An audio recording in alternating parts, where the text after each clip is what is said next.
Mark of a real friend is a deep wound. Let me explain. See, there was a guy named Rick. Rick had a friend named Janice. Now, let's get past the fact that you say, oh, no, they weren't. They were just friends. Rick had been working his whole entire adult life to get this AMG that he loved so much. Who cares that it was an older model? It's just something that he always wanted. Janice was always there to encourage him.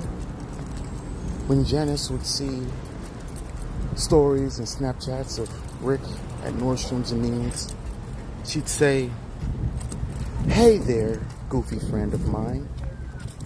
I bid ye remembrance.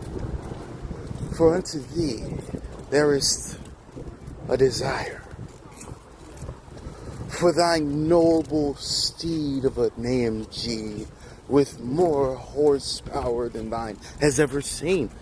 And he hearkened unto her voice and said, "My fair Janice, thine are correct." Finally, the day came. And Rick finally got his AMG. So you know the first thing Rick do? Excuse me, my lady. Me Janet. This your bit old. I did that. And Janice, in a fit of rage, jumped up and down. Oh my God, you finally did it. And they went out to eat to celebrate his success. On the way to the restaurant, Rick thought he was speed racing. Rick decides to do 75% of the dash, which is a lot in an AMG, which is a whole lot. Janice smacks him on his chest and says, "You might not love your life, but I love mine.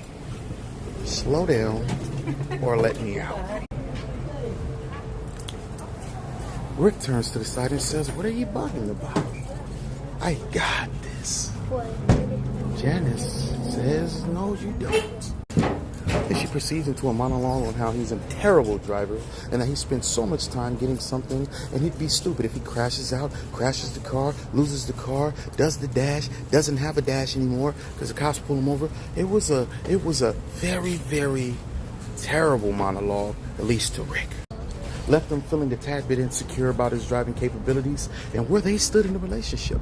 But she was right.